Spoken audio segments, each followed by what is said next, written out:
He commanded boardrooms with an iron will and moved markets with a single whisper. Marcus Thorne, the tech prodigy, whose net worth eclipsed the GDP of a small nation, believed every door should open for him, every head should bow. He strode into the city's most exclusive restaurant, expecting adoration, demanding deference. He was a king in a city of titans draped in tailored silk and the intoxicating aura of power. But in this temple of gastronomy, his kingdom was about to be challenged. He was about to learn that the past is never truly buried, and that one word from a humble waitress could shatter his carefully constructed world and bring his gilded empire to its knees. The night air of downtown New York was thick with the promise of exclusivity and the distant hum of a city that never slept. A Bentley Continental GT, the color of a starless midnight sky, glided to a silent stop before the polished brass doors of the Gilded Compass. This wasn't merely a restaurant, it was a statement. With a 3-month waiting list and a reputation for hosting oligarchs, aging rock stars, and the quiet architects of global finance, getting a table was a conquest in itself. The valet, a young man named Leo, with eyes that had seen more luxury than he'd ever owned, rushed forward. Before he could even touch the handle, the driver's door swung open. A man emerged, not with the languid grace of old money, but with the sharp, kinetic energy of a predator. This was Marcus Thorne.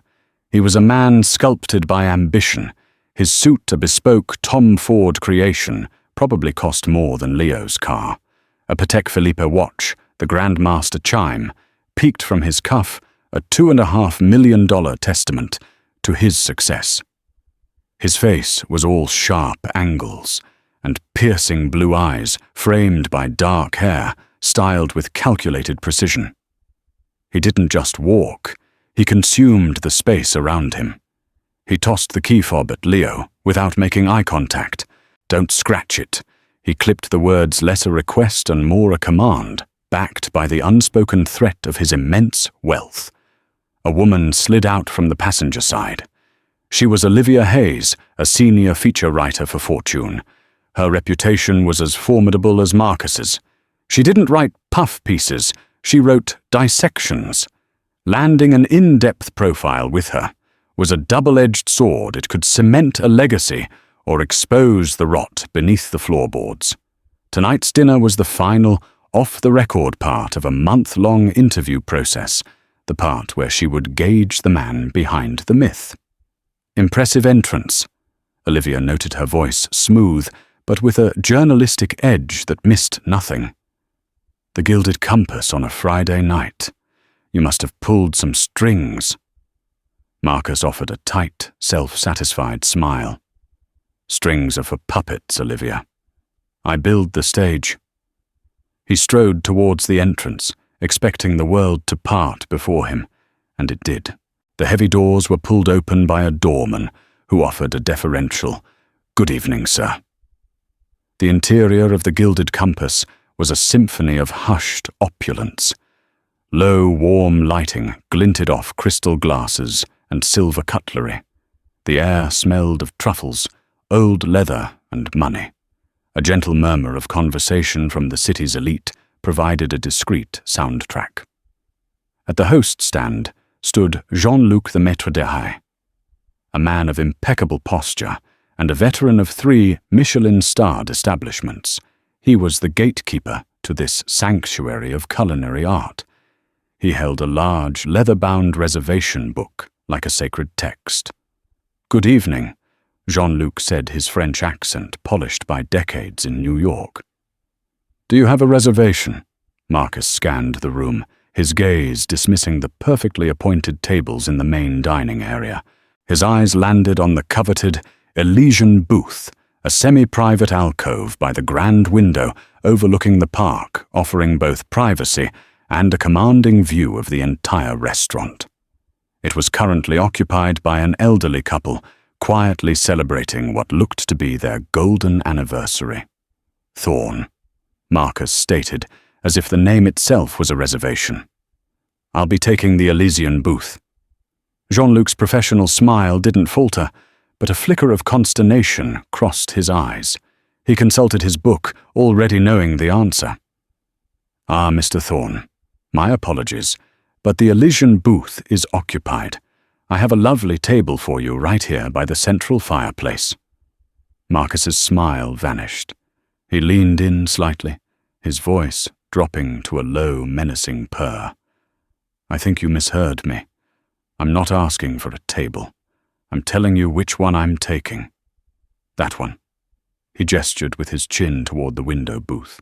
Olivia Hayes stood back slightly, her expression neutral, but her mind was a whirring recorder. Behavioral notes asserts dominance, dismisses established protocols, views service staff as obstacles. This was raw, unfiltered material. Jean-Luc, a man accustomed to the whims of the powerful, held his ground with practiced diplomacy. "So the guests in that booth have been with us for over an hour. It would be quite impossible to ask them to move. I can assure you the fireplace table is one of our finest." "Impossible." Marcus let out a short, incredulous laugh. "Let me explain something to you. I am the CEO of Ether Dynamics. My company's valuation went up by $12 billion last quarter. That's more than the entire net worth of every single person in this room combined. Now are you going to find a way to make it possible? Or do I need to have a conversation with your owner? I believe Mr. Finch and I have a mutual friend on the board of governors." The mention of the owner, Alistair Finch, was a direct hit. Jean-Luc's composure finally cracked. His face paled slightly. He was trapped between the immovable object of restaurant etiquette and the unstoppable force of a billionaire's ego. The hushed murmur of the dining room began to dip as nearby tables sensed the rising tension. The air grew thick with a palpable sense of discomfort. Jean-Luc looked from Marcus's unyielding face to the happy old couple, his mind racing for a solution that didn't involve capitulating to this brutish display or insulting a lifelong patron. It was at that moment, as Jean-Luc stammered, that a waitress approached the host stand to drop off a check. She was in her late 20s with warm brown eyes and chestnut hair pulled back in a simple, elegant bun. Her uniform was crisp, her movements efficient. She had been observing the escalating confrontation. From a distance, her brow furrowed with a mixture of professional concern and personal distaste. This was Sarah Jenkins, and her life, along with Marcus Thorne's, was about to change forever. Sarah had seen her share of difficult customers. In her 5 years working in New York's high-end service industry to fund her art degree at Pratt, she'd catered to Hollywood actors with bizarre dietary demands, politicians who spoke to her without ever looking at her, and trust fund kids who treated her as part of the furniture. But this was different. The raw, undisguised contempt radiating from the man in the Tom Ford suit was of another magnitude. She noticed Olivia Hayes first recognizing her from the profile picture in Fortune magazine. Then her gaze shifted to the man browbeating poor Jean-Luc. There was something familiar about him. Not his face, as it was now hardened, arrogant, and sculpted by success, but something deeper. The intense set of his jaw, the way he impatiently tapped the index finger of his right hand against his thigh. A small, faint white scar just above his left eyebrow, barely visible in the dim light.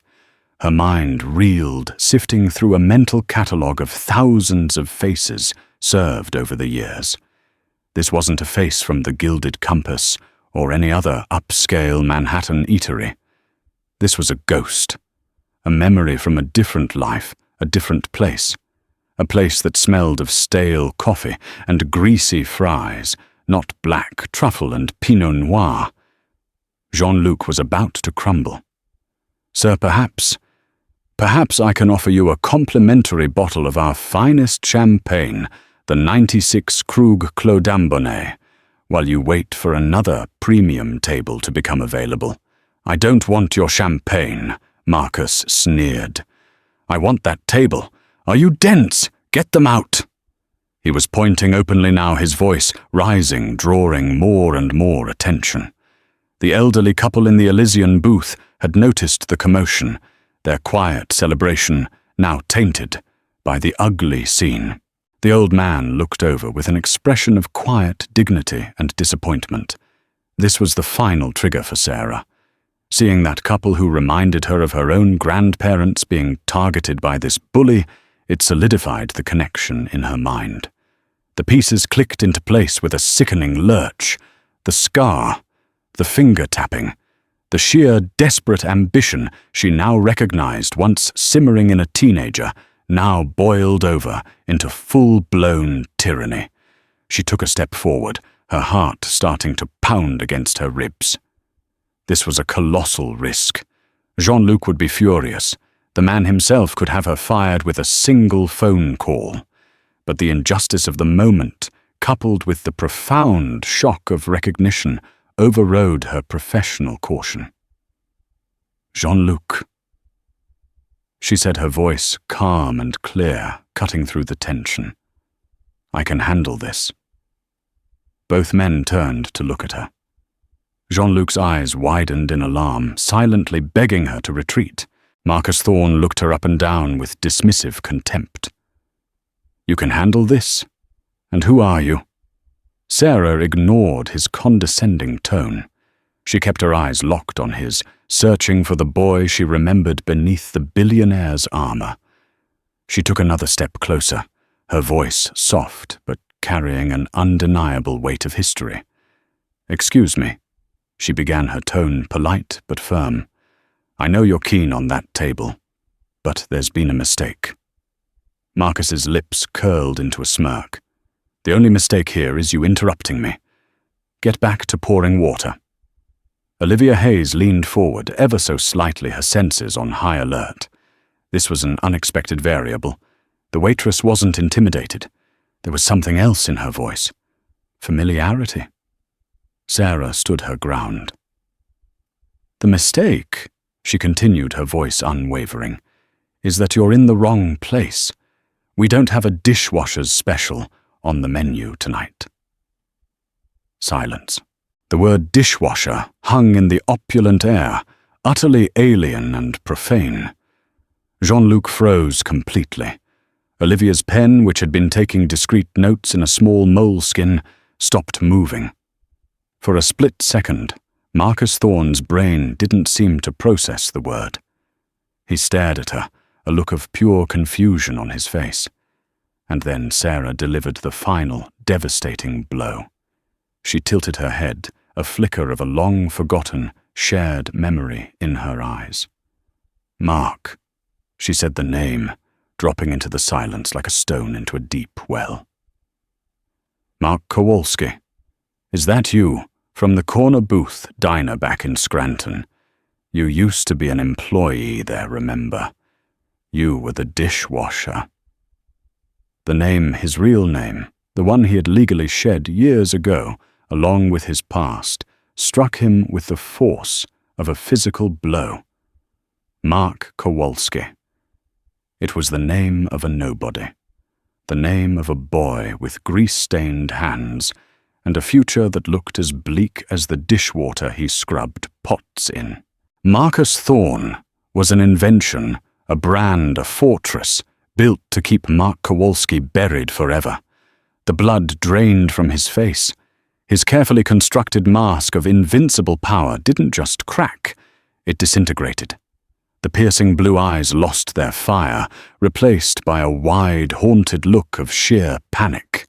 The Patek Philippe on his wrist suddenly seemed like a cheap prop on a man who had just been stripped naked in front of the world. He stared at Sarah, and for the first time he truly saw her. He saw the girl who used to bus tables while he scrubbed pans, the girl who had once shared a furtive cigarette with him behind the dumpster, complaining about their tyrannical boss, Mr. Henderson.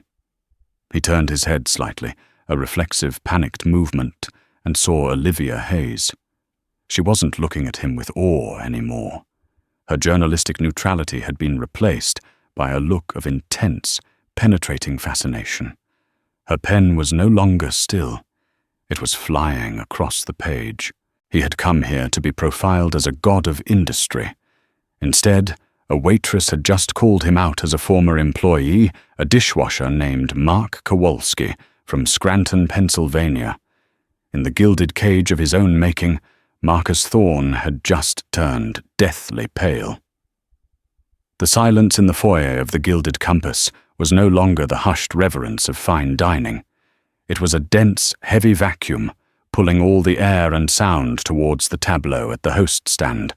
The low murmur of conversation had ceased entirely. Diners at nearby tables who had been pretending not to watch were now openly staring their forks, paused halfway to their mouths. Marcus Thorne, or rather Mark Kowalski, stood frozen, a statue of crumbling marble.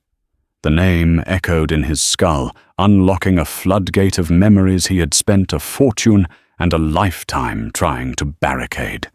The clatter of cheap ceramic plates, the perpetual smell of bleach and burnt bacon, the searing humiliation of Mr. Henderson, the diner owner, shouting at him for leaving a smudge on a fork, the bone-deep ache in his back after a 12-hour shift.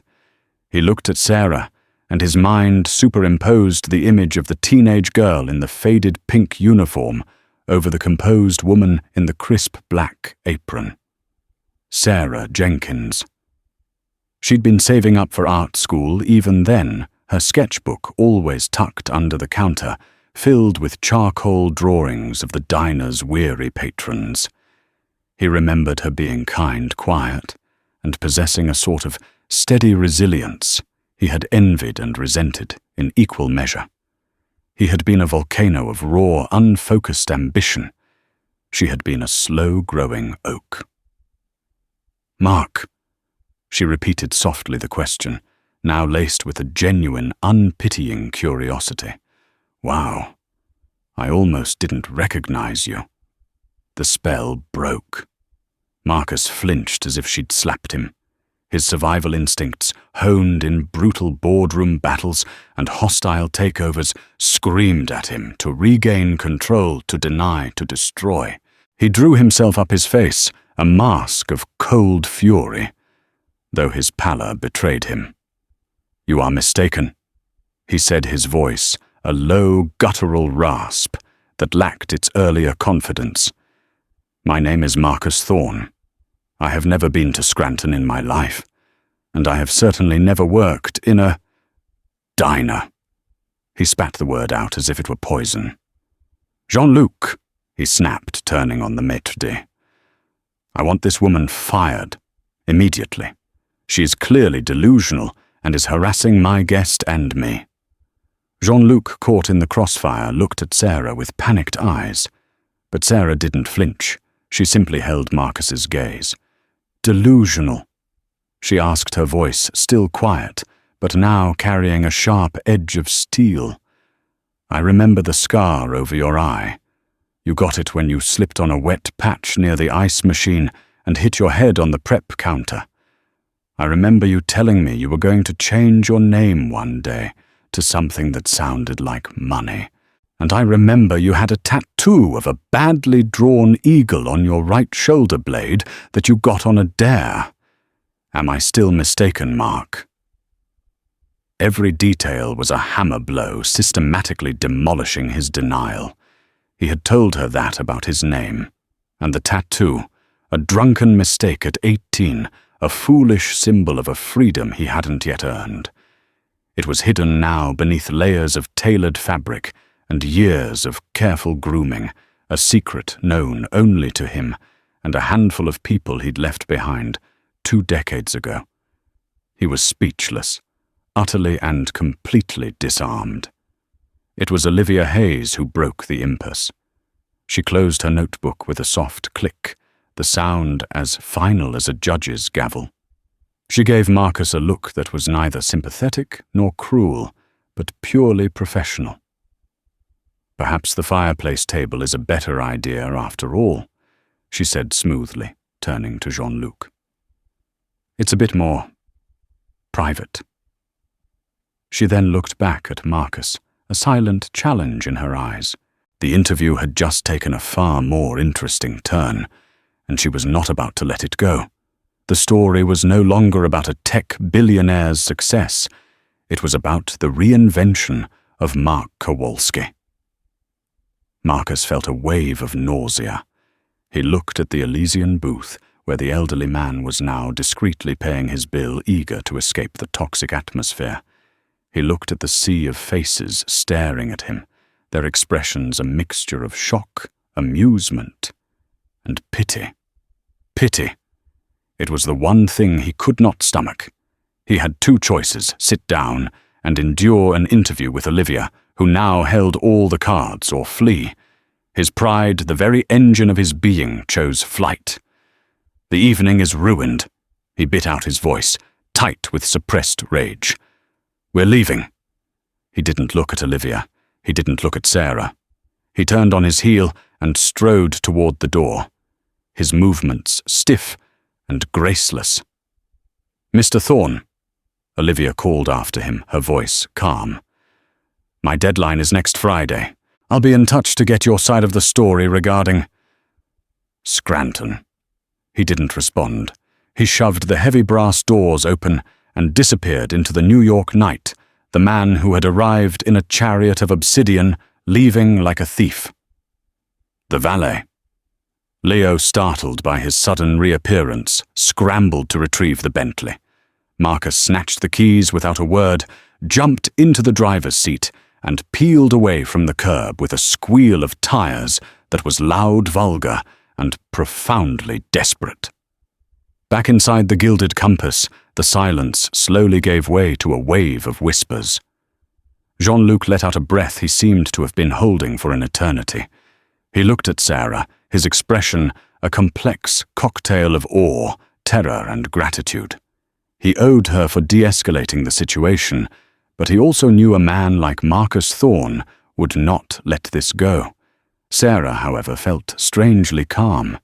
She watched the space where Marcus had stood, not with triumph, but with a strange, hollow feeling. She hadn't intended to tear him down. She had just spoken a truth that needed to be spoken. She picked up the check she had been holding and walked back towards the kitchen, the whispers of the city's elite following her like a shadow. Upstairs in his private office, the owner, Alistair Finch, was interrupted by a call on his private line. He was a distinguished man, in his late 60s, with a reputation for fairness and an old-world sense of honor. He picked up the phone. Alistair Finch speaking. The voice on the other end was cold, clipped, and shaking with fury. Finch, this is Marcus Thorne. I was just in your establishment, and I have never in my entire life received such appalling, unprofessional, and frankly libelous treatment. You have a waitress? Sarah Jenkins. I want her gone, not tomorrow. Tonight. If she is still in your employ by the time I hang up this phone, I will personally make it my mission to destroy the reputation of this restaurant. I will buy the building you lease from, terminate it, and turn this place into a parking lot. Do you understand me? Alistair Finch listened patiently, his face unreadable. The threat was not idle. Thorne had the capital to do it. His gaze drifted to a small framed photo on his desk of his first restaurant, a humble diner he had started with his late wife. He knew the value of hard work, and he had a deep-seated contempt for bullies. Mr. Thorne, he said, his voice dangerously calm. Thank you for bringing this to my attention. I will handle it personally. He hung up the phone, his decision already made. The Bentley tore through the canyons of Manhattan, a vessel of fury piloted by a ghost. Marcus, he had to keep calling himself Marcus, gripped the wheel, his knuckles white. The city lights blurred into streaks of hostile neon. He wasn't seeing the road. He was seeing the greasy floor of the corner booth diner. He was hearing Mr. Henderson's grating voice, Kowalski, you missed a spot. Are you simple? He was feeling the phantom ache in his hands from scalding dishwater. He had built an empire to escape that feeling. He had changed his name, his accent, his history. He had curated a persona of untouchable genius, a man born of lightning and ambition, not of grime and desperation. And in 30 seconds, a waitress with familiar eyes had dismantled it all with a few simple true words. The call to Alistair Finch had been pure, unadulterated rage, a reflex.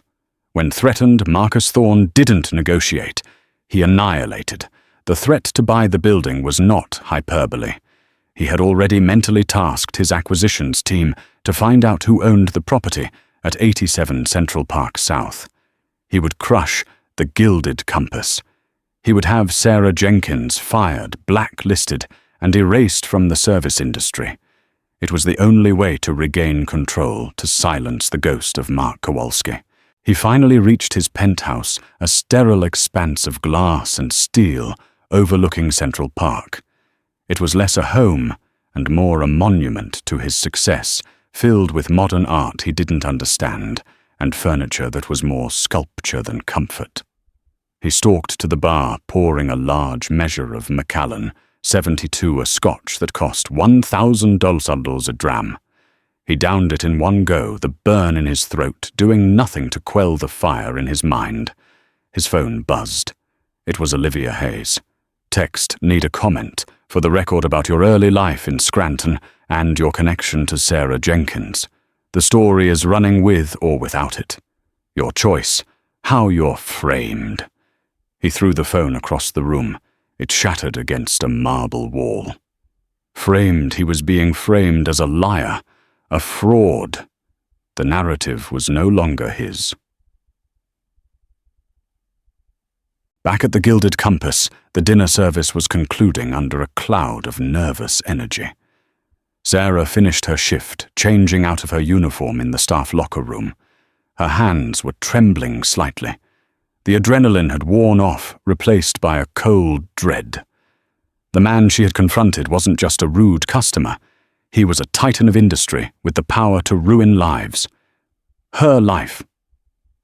As she was about to leave, Jean-Luc approached her, his face grave. "Sarah, Mr. Finch would like to see you in his office." Her heart sank. This was it. The phone call had been made. She was going to be fired. She had stood up for what was right, for the dignity of that elderly couple, and for the memory of the downtrodden boy she once knew, and her reward was unemployment. She thought of her tuition payment due in 2 weeks, of the rent on her tiny Brooklyn apartment. She walked up the stairs to the owner's office with heavy feet. She knocked softly. "Come in." A calm voice answered. Alistair Finch sat behind a large mahogany desk. He gestured for her to sit in the leather chair opposite him. He looked at her not with anger, but with a quiet, appraising intensity. "Sarah," he began, his voice even, "I received a call from a Mr. Marcus Thorne. He was insistent that I terminate your employment." Sarah swallowed hard. "I understand, Mr. Finch. I apologize if I caused a scene or damaged the restaurant's reputation. Finch held up a hand, silencing her. "Before you continue, please tell me exactly what happened. From your perspective." Taking a deep breath, Sarah recounted the entire event. She didn't embellish or editorialize. She described Marcus's arrival, his arrogant demands, his treatment of Jean-Luc, and the cruelty directed at the couple in the booth. Then she explained the shock of recognition and why she felt compelled to intervene. She told him about Mark Kowalski and the corner booth diner in Scranton. When she finished, Finch was silent for a long moment, steepling his fingers. "The corner booth diner," he mused. "My first job was washing dishes in a place just like that in Queens, a place called the Silver Spoon. I remember the owner, a man named Sal. He taught me that a person's character isn't measured by the height they achieve, but by how they treat those they don't need to impress." He looked directly at Sarah. You did not damage this restaurant's reputation, Sarah. You upheld it. You showed integrity, courage, and loyalty to your colleagues and our patrons. These are the pillars on which the Gilded Compass was built. Sarah stared at him bewildered. So, I'm not fired. Finch smiled a genuine warm smile. Fired on the contrary. As of tomorrow, I'm promoting you to assistant manager.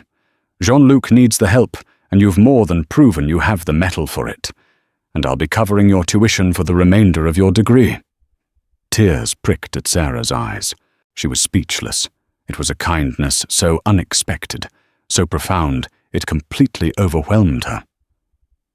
But Marcus Thorne, she stammered. His threats. Finch's smile faded, replaced by a look of grim determination. Yes, Mr. Thorne.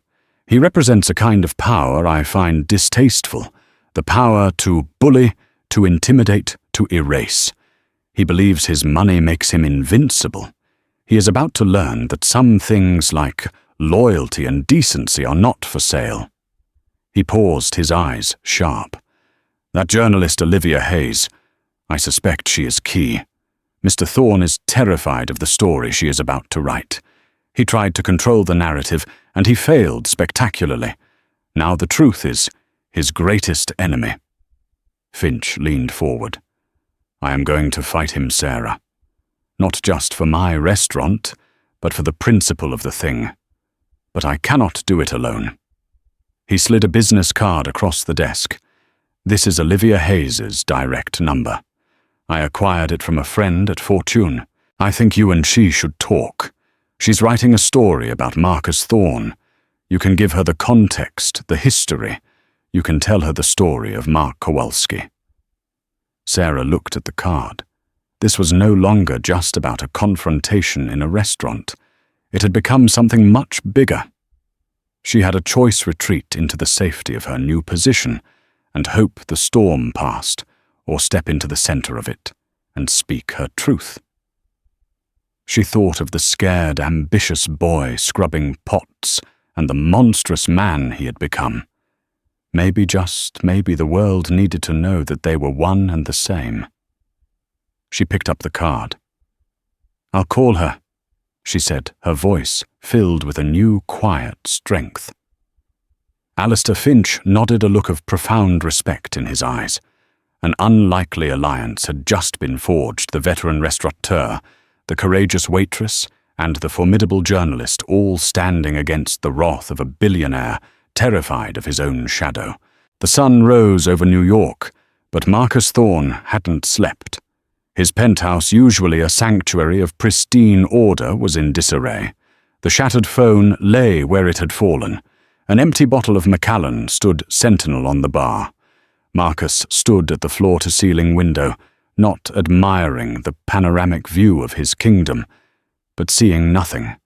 His mind was 200 miles away and 20 years in the past. Sarah's words had been a key, unlocking a room in his mind he had sealed with steel and concrete. Now the ghosts were out. Scranton, Pennsylvania, 2005. Mark Kowalski, 17 years old, leaned against the gritty brick wall behind the corner booth diner. The air was thick with the smell of grease from the trap and stale beer from the overflowing dumpster. He took a long drag from a crumpled cigarette, the cheap tobacco scratching his throat. His knuckles were raw, his fingernails permanently stained. Inside the clatter and shouting were a constant, chaotic symphony. His family lived in a cramped row house 3 blocks away. His father was a former coal miner, his body broken and his lungs choked with dust, living on disability checks that barely covered the bills. His mother worked 2 cleaning jobs, her hands as raw as his, her face etched with a permanent worry. Mark was their only son, their only hope of escaping the gravitational pull of their Rust Belt town. His ambition was a physical thing, a frantic, clawing creature inside his chest. It was fueled by shame. The shame of wearing second-hand clothes, the shame of hearing his parents whisper about overdue bills through the thin walls of their home, the shame of seeing the pity in the eyes of his teachers who knew he was bright, but also knew where he came from. The corner booth diner was the epicenter of that shame. It was a microcosm of everything he wanted to escape. The owner, Mr. Henderson, was a petty tyrant who seemed to take a sadistic pleasure in belittling his staff. A memory sharp and brutal surfaced. Mark had been working a double shift, exhausted and running on fumes. He'd been tasked with cleaning the industrial-grade meat slicer. In his haste, he missed a tiny fleck of dried salami. Henderson, doing his final inspection, found it. He didn't just point it out. He called Mark to the front of the diner where the last few patrons were finishing their coffee. "Kowalski!" he'd bellowed, holding up the slicer guard. "What is this? Are you trying to poison my customers? Do I pay you to be lazy and stupid?" The patrons stared. A girl he knew from school, sitting in a booth with her friends, giggled. Mark stood there, his face burning with a humiliation so hot it felt like his skin was peeling off. He was 16. It was Sarah Jenkins, the quiet bus girl who had stepped in. "Mr. Henderson," she'd said softly. "He's been here for 14 hours. It was an honest mistake. I can clean it." Henderson had just grunted and turned his ire on her for speaking out of turn, but the moment had passed. The public spectacle was over. Later, behind the diner, she'd found him punching the brick wall, his knuckles bleeding. "That won't solve anything," she'd said, offering him a wet cloth from the kitchen. "You don't get it," he'd snarled, full of teenage rage. "He looks at me like I'm dirt. They all do. I'm not going to be dirt forever. One day, I'm going to be so rich and powerful, people like him will beg to wash my car." He'd looked at her, then his eyes burning with a desperate fire. "I'm even going to change this stupid name. Mark Kowalski sounds like a loser. I'll be someone else, someone important." Sarah had just looked at him with her steady, unnervingly perceptive eyes.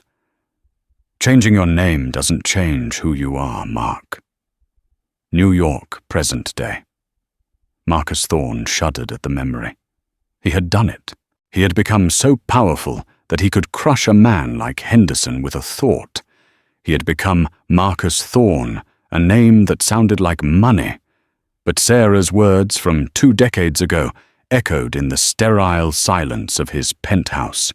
Changing your name doesn't change who you are.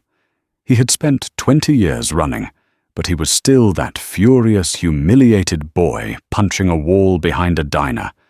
His arrogance, his need to dominate, his demand for the best table, it wasn't the confidence of a king. It was the frantic overcompensation of a scared kid from Scranton, who was terrified the world would see him for what he believed he truly was dirt. The confrontation with Sarah wasn't just an embarrassment, it was an existential threat. She hadn't just recognized him, she had seen him. She saw past the Bentley, the Paytech, the billion-dollar company, and saw the boy covered in grease. And worse, she had shown that boy to Olivia Hayes. His phone, the new one his assistant had delivered an hour ago, buzzed again. It was his head of security. "Mr. Thorne, we have an update on the owner of the Gilded Compass, Alistair Finch. He's old school, clean record, very respected. But here's the interesting part. His holding company, Finch Hospitality, is currently in the final stages of a major expansion loan with Sterling Cross Bank, a $40 million line of credit to open a new flagship location in London." A slow, cold smile spread across Marcus's face. The ghost of Mark Kowalski receded, and the predator Marcus Thorne re-emerged. Sterling Cross Bank. He owned a 7% stake in their parent financial group. He had the personal number of their CEO, Robert Davison. "Get me Robert Davison on the line," Marcus said, his voice now steady and lethal. "Tell him it's a matter of utmost urgency regarding his risk exposure with a client. He would not crush Finch by buying his building. That was messy and public. He would do it silently from the shadows. He would call Davison and express his grave concerns about Finch Hospitality's stability. He would invent a story about mismanagement of declining patronage. A quiet word from a major shareholder like him would be all it took. The loan would be pulled. Finch's expansion plans would collapse. He would be financially crippled. And then he would fire Sarah Jenkins. This was how Marcus Thorne fought. Not with fists against a brick wall, but with the invisible, crushing force of capital. He would rebury Mark Kowalski, so deep no one would ever find him again. He would teach Alistair Finch, Sarah Jenkins, and the entire world that you do not cross him. As he punched in the number, he felt the familiar, intoxicating rush of power return. It was the only armor he had ever known. The week that followed was a silent, brutal war waged on multiple fronts, a conflict fought not with armies, but with whispers, keystrokes, and the crushing weight of capital. In the gleaming, sterile sanctuary of his penthouse office, Marcus Thorne began his counter-offensive. The ghost of Mark Kowalski had been summoned, and Marcus's only instinct was to exorcise it with an overwhelming display of the power that had created him. His target was not Sarah Jenkins directly. That was too crude, too obvious. His target was the foundation she stood upon, Alistair Finch. He sat behind a desk of polished chrome and obsidian glass, the city of New York, a subservient grid of lights below him. This was his throne room, a place where he orchestrated the fates of companies and markets. He felt a cold, familiar calm settle over him as he dialed the private number of Robert Davison, the CEO of Sterling Cross Bank. This was his element. "Rob, my friend," Marcus began his voice, a smooth, confident purr. "Marcus Thorne, I hope I'm not interrupting your evening." The conversation that followed was a masterclass in corporate assassination. Marcus never raised his voice. He never made a direct threat. He spoke in the measured, concerned tones of a significant investor, safeguarding his portfolio. He lamented a deeply troubling incident he had personally witnessed at the Gilded Compass, painting a picture of a chaotic establishment helmed by an owner who had lost his touch. "It's the little things, Rob," Marcus murmured expertly, weaving his fiction. "Staffing seems erratic. Morale is clearly in the gutter. I saw a patron, a significant one, treated with a level of disrespect I found frankly shocking. When you're looking at a $40 million expansion, stability is paramount. I'm just worried for you. Alistair Finch. He's a legend, but I fear the game might have passed him by. The whole operation feels brittle." He let the word brittle hang in the air, a perfectly chosen piece of poison. He planted seeds of doubt, hinted at undisclosed liabilities, and questioned Finch's judgment, all under the guise of friendly concern. He never once mentioned a waitress, a demand for a table, or his own humiliation. He didn't have to. The veiled message was clear: Finch had crossed Marcus Thorne and was therefore a bad investment. When he hung up the phone, a fleeting sense of triumph washed over him. He had restored the natural order. He had wielded his power silently and lethally. But the feeling was hollow, vanishing almost as quickly as it came, leaving behind a cold, metallic taste of unease. He had punished the symptom, but the disease, the memory of Mark Kowalski, still festered within. Meanwhile, in a corner of Brooklyn that felt a world away from Marcus's penthouse, the counter-narrative was being built. In a small coffee shop filled with the scent of roasted beans and the gentle hum of conversation, Sarah Jenkins sat opposite Olivia Hayes. The contrast was stark. Marcus's world was cold glass and steel. This world was warm wood, mismatched mugs, and the quiet dignity of ordinary life. Olivia had a unique gift. Her journalistic eyes were sharp and analytical, but her demeanor was one of pure, disarming empathy. She didn't interrogate. She invited a story to be told. "I don't want to destroy him," Sarah said, her hands wrapped around a ceramic mug. "That's not why I agreed to meet you. It's just, the man I saw at the restaurant wasn't the entire story. I felt like you should know the rest." "Tell me about the rest," Olivia prompted softly. "Tell me about Mark." And so Sarah did. She painted a picture not of a monster, but of a boy suffocating under the weight of his circumstances. She spoke of his fierce, wounded pride and the ambition that burned in him like a fever. She described the grease-stained diner, the petty tyranny of their boss, and the shared moments of exhaustion and hope. She offered Olivia a specific memory, one she hadn't thought of in years. There was this one time, Sarah recalled a distant look in her eyes. He was reading a book behind the dumpster on his break. It was Dostoevsky, Crime and Punishment. Another cook, a guy named Rick, started making fun of him. "What's a grease monkey like you doing with a book with no pictures?" he taunted. I expected Mark to get angry, to maybe start a fight, but he didn't.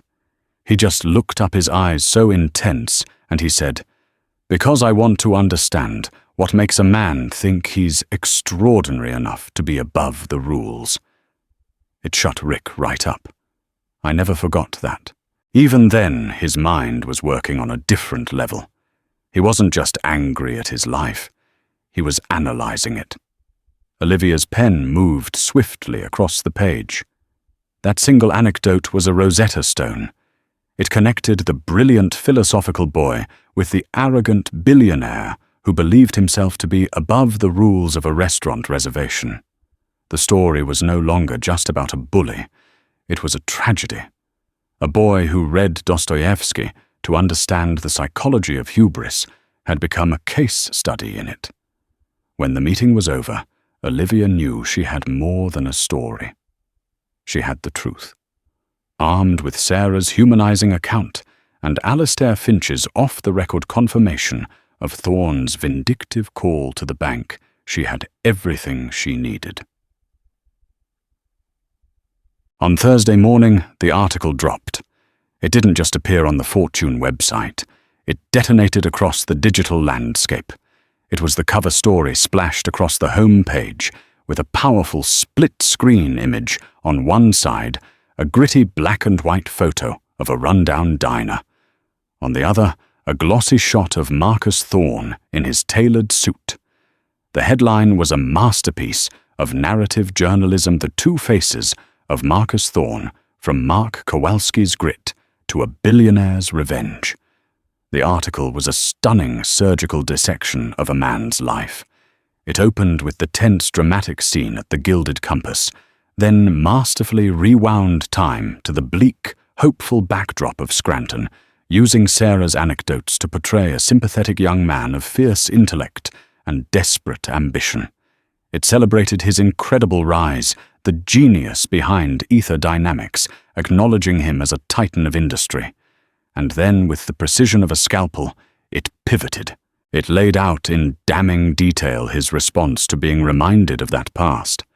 It detailed his attempt to have a waitress fired for speaking the truth. It exposed his silent, ruthless maneuver to financially cripple Alastair Finch for an act of simple decency. The conclusion was inescapable. Marcus Thorne hadn't escaped the shame of his past.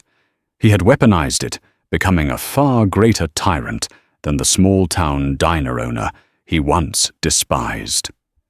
He had become the man who believed he was extraordinary enough to be above the rules. The fallout was immediate and catastrophic. Mark Kowalski exploded on social media. The story was too compelling to ignore a perfect storm of class, power, and psychology. Memes appeared, Marcus Thorne's face photoshopped onto a dishwasher's body, with the caption, "Remember to tip your CEO." Business ethics professors and cable news pundits debated the Thorne meltdown. The narrative he had spent 2 decades and billions of dollars perfecting was not just broken, It was rewritten, owned by everyone but him. Worst of all was the stock ticker. The board of Ether Dynamics watched in horror as their company's stock, the very symbol of Marcus's Midas touch, plunged 8% in pre-market trading. Billions in shareholder value erased. The call came at noon. It was Caspian Hale, the chairman of the board. His voice was devoid of emotion, as cold and sharp as a shard of ice. "Marcus," he began, forgoing any pleasantry. "We have a problem of catastrophic brand damage. Your personal conduct is now a direct threat to shareholder value. The board is invoking the morals clause in your contract for review. You need to fix this. Not with lawyers, not with threats. You will issue a public statement of apology. You will make amends. You will regain control of the narrative. Am I clear?" Marcus stood in his penthouse, the phone pressed to his ear, listening to the words. He who gave commands was being commanded. His armor had been breached. The fortress was crumbling. He spent the rest of the day in a state of suspended shock. He read the article again and again, the words searing themselves into his mind. He scrolled through the endless river of public commentary, seeing his life, his secrets, his deepest shame, debated and dissected by millions of strangers. He felt a rage so profound it was paralyzing, but beneath it was something else, something he hadn't felt since he was a teenager, a soul-crushing sense of exposure. He had built an empire of glass and steel, but he was living in a house of cards.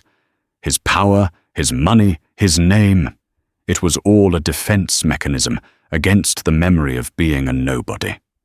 But the article hadn't called him a nobody. It had done something far worse. It had held up the brilliant, ambitious boy he once was and asked, how did you betray him so completely?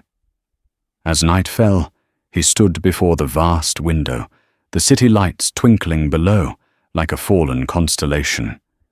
He poured a glass of his most expensive scotch and looked at his reflection. He didn't see a king. He saw a fraud. He saw the hollow eyes of a man who had gained the world, but had somewhere along the way lost his own story. He was a prisoner in the beautiful cage he had built for himself. In a sudden, decisive movement, he walked to the sink and poured the golden liquid down the drain, the gesture a small, violent rejection of the life he had built. He picked up his phone and called his driver. "David," he said, his voice quiet, devoid of its usual arrogance. "I need the car. Bring the sedan, not the Bentley." It was a small choice, but a deeply symbolic one. He was stripping off his armor, piece by piece. He was done running. He was going back to the Gilded Compass, not as a conqueror, but as a ghost returning to the scene of his haunting. He had to face the people he had wronged. He had to face Mark Kowalski. And so the story of Marcus Thorne, the untouchable billionaire, took its most unexpected turn. It wasn't a story that ended with a dramatic downfall, but with the quiet, challenging dawn of a second chance. He didn't just save his company, he began the arduous journey of saving himself. The Thorne Foundation for Appalachian Renewal was established a month later, with its first project being the complete revitalization of his old Scranton neighborhood. He didn't erase Mark Kowalski, he finally embraced him. Sarah Jenkins finished her art degree, her tuition paid, and went on to become a celebrated artist, her work known for its unflinching honesty and deep empathy. She never saw Marcus Thorne in person again, but his actions spoke louder than any apology ever could. Their story became a quiet legend in the city, a powerful reminder that our past is not a prison, but a compass. It reminds us that true strength isn't about how high you can climb, but about never forgetting how it felt to be on the ground. What do you think can a person truly change, or was this just the smartest PR move of a billionaire's career? Let us know your thoughts in the comments below. If this story moved you, please give this video a thumbs up, share it with someone who needs to hear it, and don't forget to subscribe for more real-life dramas that reveal the truth of the human heart. Thank you for listening.